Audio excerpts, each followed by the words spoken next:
एक और टेक्नोलॉजी की भूमिका बहुत महत्वपूर्ण है। ये है ब्लॉकचेन। ये technology minimum government maximum governance के सरकार के विजन के साथ जुड़ती है, उसे आगे बढ़ाती है। इसकी मदद से सेल्फ गवर्नेंस और सेल्फ सर्टिफिकेशन को और विस्तार दिया जा रहा है और भविष्य की संभावनाओं को तलाशा जा रहा है। सरकारी प्रक्रियाओं, उलझनों, अड़चनों को इसकी मदद से दूर किया जा सकता है। इन प्रक्रियाओं में सुधार से पारदर्शिता बढ़ेगी, भ्रष्टाचार कम होगा, अपराध कम होंगे और इन सबका सीधा प्रभाव भारत के नागरिकों की ईज ऑफ लिविंग पर पड़ेगा। साथियों, ब्लॉकचेन टेक्नोलॉजी का विस्तार भारत को ease of doing business rankings में बहुत ऊपर लाने की भी क्षमता रखता है।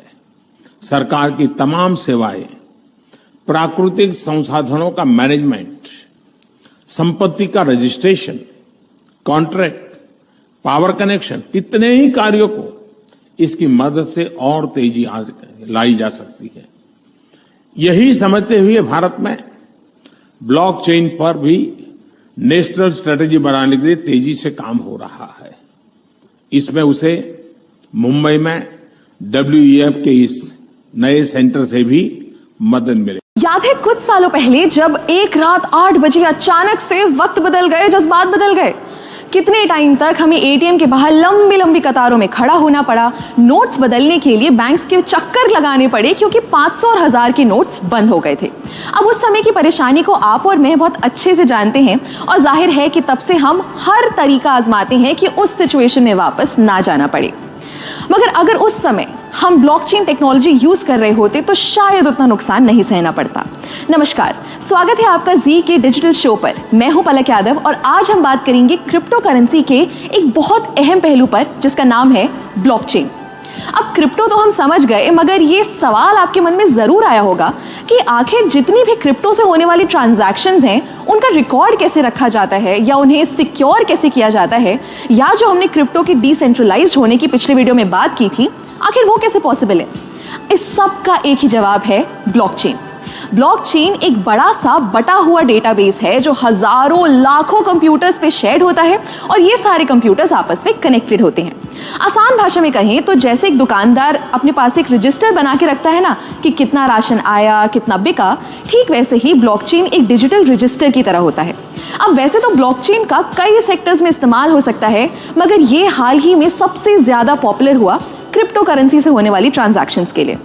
वैसे तो ब्लॉकचेन एक एक्सपेरिमेंट के तौर पर 1991 में आया था, मगर इसका इस्तेमाल शुरू हुआ 2009 में जब बिटकॉइन आया।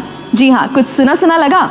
सातोशी नाकामोटो ने जब 2009 में बिटकॉइन शुरू किया तब ही बिटकॉइन के आसपास उन्होंने ब्लॉकचेन का कॉन्सेप्ट यूज किया। चलिए इसको जरा ऐसे समझते हैं।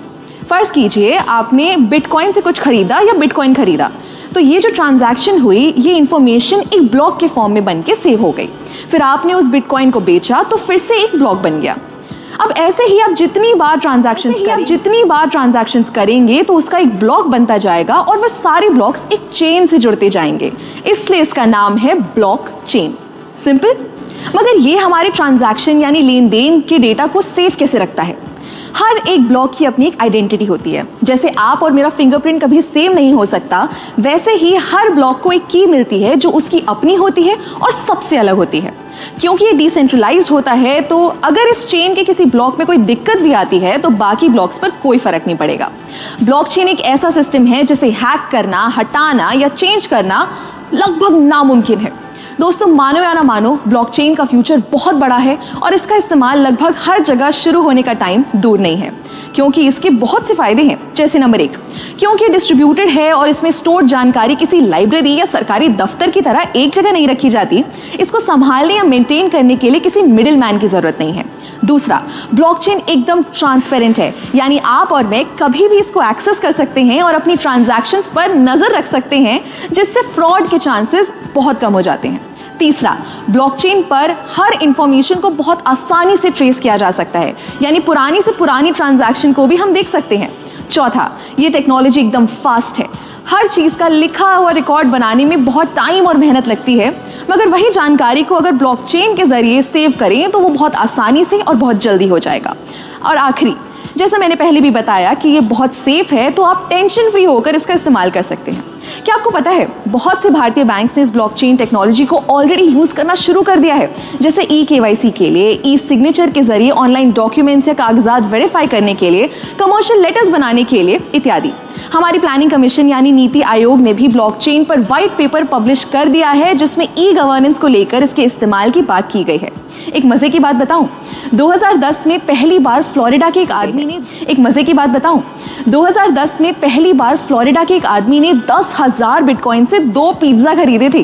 और आज एक बिटकॉइन की अगर कीमत लगभग 15 लाख रुपए है, तो अनुमान लगाइए 10,000 बिटकॉइंस की कीमत क्या होगी।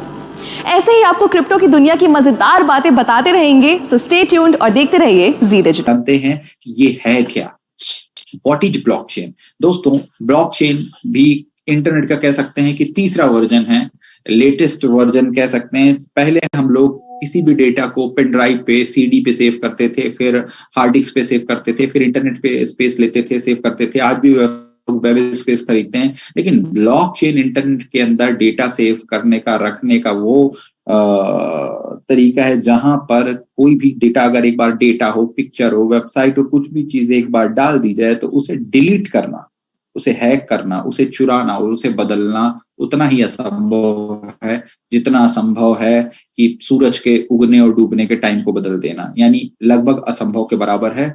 और मैं सलाह दूंगा कि जो खाली टाइम हम अपना आलतू फालतू की वीडियो देखने पर लगाते हैं, उसकी बजाय अगर हम वेब 3.0 के इन टेक्नोलॉजीज के बारे में सुने कि वो ब्लॉकचेन एक्चुअली होता क्या है, लाखों वीडियो पड़े हैं, बट वही है कि आप चाहें तो टाइम का सही यूटिलाइज कर सकते हैं। और दोस्तों, एक नुकसान भी है, अगर आप इन चीजों को नहीं जानते हैं तो नुकसान ये होगा कि वेब 3.0 से रिलेटेड अपॉर्चुनिटी आपके पास आएगी, तो हो सकता है कि आप उसे स्कीम या फालतू की चीज समझने की गलती कर दे और एक बहुत बड़ा मौका आपके हाथ से निकल जाए। और आज से 5 से 10 साल बाद आप किसी के साथ बैठ के कह रहे हो कि अरे यार, मेरे पास भी मौका आया था, लेकिन उस वक्त मैं समझा नहीं, अगर मैं समझ जाता तो शायद आज मैं भी मिलेनियर या बिलेनियर होता।